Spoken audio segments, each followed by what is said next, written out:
La chorale Notre-Dame pour Christo de l'archidiocèse de Douala célèbre son 60e anniversaire.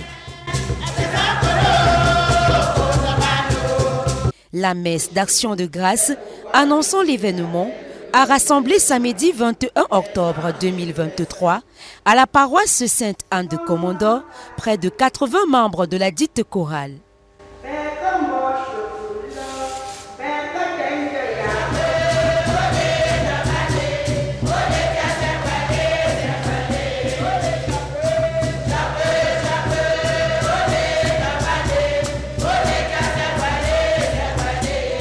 Occasion pour le responsable diocésain de la commission Lutigi d'inviter les choristes pour Christo à avoir la foi dans le chant et à être des chrétiens authentiques, engagés. Quand on a 60 ans, on n'est plus un enfant. C'est l'âge de la maturité et l'âge de la sagesse. Et ici, on voudrait qu'ils atteignent cette maturité, s'ils n'ont pas encore atteinte. De la foi, et surtout dans le chant, c'est-à-dire qu'ils soient ce qu'on appelle des chrétiens adultes, des chrétiens authentiques qui sont engagés, qui ne soient pas seulement, comme on dit aujourd'hui, des chrétiens de nom. On n'a pas besoin de chrétiens de nom, c'est-à-dire des baptisés qui ne sont jamais devenus des chrétiens, ou alors, comme disait le pape Benoît XVI, on n'a pas besoin de chrétiens païens. Le 60e anniversaire de la chorale pour Christo est placé sous le signe de la réconciliation. 60 ans n'est pas 60 jours. Si pour Christo prétend fêter 60 ans aujourd'hui, ça fait 10 ans ils ont fêté 50 ans. Donc l'âge de 60 ans, c'est vraiment l'âge de la maturité. Et il faudra que nous fêtons. On peut dire que la chorale a en majorité les mamans, les papas de troisième âge. Et il faut vraiment cette joie pour évangéliser nos enfants qui sont derrière, qui seront les futurs pour Christ. C'est le signe de la réconciliation, parce que la sainteté nous amène chaque fois à nous convertir pour aller de l'avant à la marche du Christ. Le Christ est saint. Celui qui viendra vers lui doit faire tout pour aller à la sainteté, comme vient de nous nourrir le Père spirituel. Aujourd'hui, la sainteté. Chacun aspire en chantant, en dansant, en faisant n'importe quoi, à venir un jour voir le Seigneur de face à face. C'est ça que nous appelons à la sainteté. Cette fois, chacun lutte pour avoir la sainteté, pour entrer à la grande porte. Le dimanche 26 novembre 2023, les choristes pour Christo vont prier pour les défunts de la chorale et leurs conjoints à la paroisse Saint-Luc de Newbel. Ce sera au cours d'une messe. Pour mémoire, la chorale Notre-Dame pour Christo a été créée en 1964 à la paroisse Notre-Dame des Victoires de Newbel. Elle est présente dans 27 paroisses dans l'archidiocèse de Douala et dans 7 diocèses du Cameroun. Elle a été reconnue par la Conférence épiscopale nationale du Cameroun le 3 avril 2022.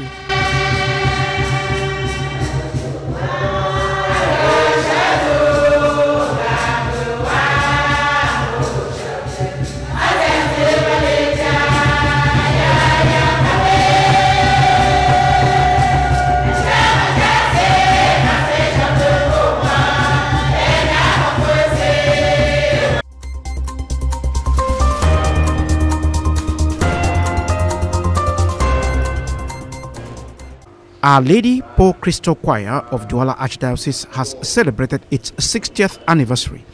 On the occasion, a Thanksgiving Mass marking the event brought together close to 80 choir members at St. Anne Parish, Komondor, on Saturday, October 21, 2023. The head of the Douala Archdiocesan Liturgical Commission and celebrant at that Mass, Reverend Father Joseph Dum, invited the Pour Christo choir members to have faith in singing and to be committed authentic Christians. He told the choir members that a platinum jubilee is a sign of maturity and wisdom, which has to be reflected in their Christian life. 60 ans n'est pas 60 jours. According to the president of Our Lady Paul Christo Choir, Desoko Marie, and her vice president, Yumsi Jean-Claude, the 60th anniversary of Paul Christo Choir is being observed under the sign of reconciliation between former and current members. On Sunday, November 26, 2023, a mass for all deceased Paul Christo Choir members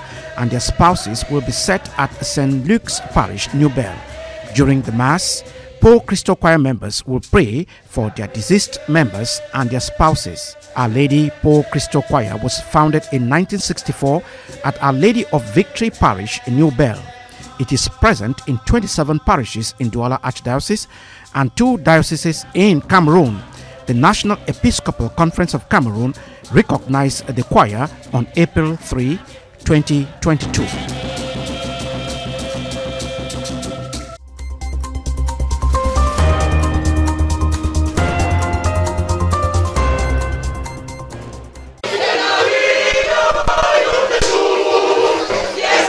The Douala Archdiocesan Youth and Infant Chaplain, Reverend Father Christopher Gekum, has told young people of the Vuri9 Pastoral Zone to desist from the love of money and follow Christ. He made the remark in his sermon on Sunday, October 22nd, 2023 at the St. Cyprian's Parish at Ngodi Bakoko, Maitu, where young people gathered for the zonal Thanksgiving Mass. The youth chaplain said many young people do terrible things to have money.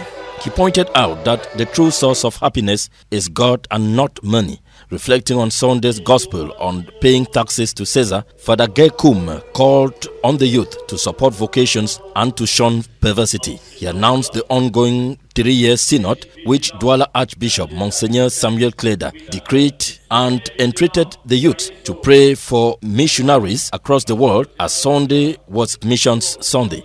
The Vuri9 Pastoral Zonal Chaplain, Reverend Father Simon Guadok Tang, installed the new zonal executive team during the Thanksgiving Mass. Reverend Father Christopher Gekum concelebrated the Mass with some youth chaplains. The Vuri9 Pastoral Zonal Choir animated the Mass. Young people from the zone turned out massively for the Thanksgiving Mass. At the end of the Mass, Reverend Father Christopher Gekum had the following message for young people.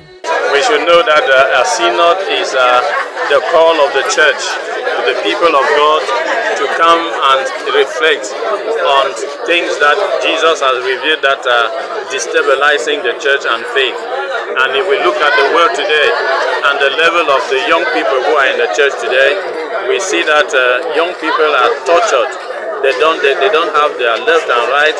There are many things that are happening, like you heard the synod fathers, presenting the real face of the young people, which is very, very precarious. While commending the Archbishop of Douala for decreeing a triennial synod for young people in Douala, the Vuri9 Pastoral Zonal Chaplain, Father Simon Guadok, thanked God for making it possible for him to save his people.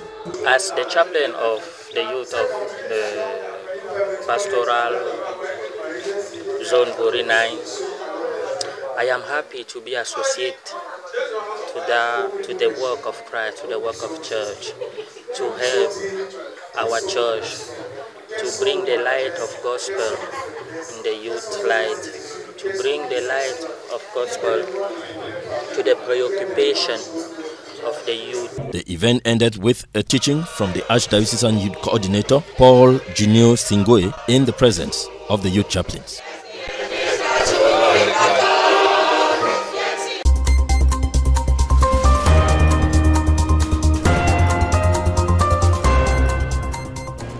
C'est dans le cadre de leur messe de rentrée pastorale et leur envoi en mission que de nombreux jeunes de l'archidiocèse de Douala se sont retrouvés à la paroisse Saint-Cyprien de Ngodi-Bakoko Mayutur dans la zone pastorale Vuri9 ce dimanche 22 octobre. La messe à eux dédiée a été présidée par leur aumônier, l'abbé Christopher Gekum, en visite dans cette paroisse. Dans son homélie, l'aumônier diocésain de la jeunesse et de l'enfance, évoquant le synode des jeunes, a rappelé les problèmes de ces derniers. Ils sont tellement dans la souffrance énorme et ils sont délaissés à eux-mêmes. Donc nous qui sommes les encadreurs, comme les encadreurs, qui sont les encadreurs d'ailleurs, on doit leur donner cette confiance parce que le monde devient de plus en plus très dangereux et radical. et on doit se mettre au travail. Donc l'Église cherche à vraiment ramener les jeunes parce qu'ils n'arrivent plus à trouver du travail. Quand ils trouvent le travail, peut-être ils subissent des choses terribles qu'on ne peut pas expliquer. Et dans les familles, ils sont délaissés. Et je crois que c'est l'Église qui lance le synode. Le synode, c'est pour appeler tout le monde qui a délaissé la jeunesse de ramener ces jeunes. Ce synode qui s'étend sur 3 ans est une initiative de Monseigneur Samuel Cléda. Il s'interroge sur les questions qui touchent la jeunesse, sur les préoccupations de la jeunesse, sur les fléaux qui minent la jeunesse, pour que la jeunesse puisse prendre conscience de sa vision prophétique, de sa mission évangélisatrice.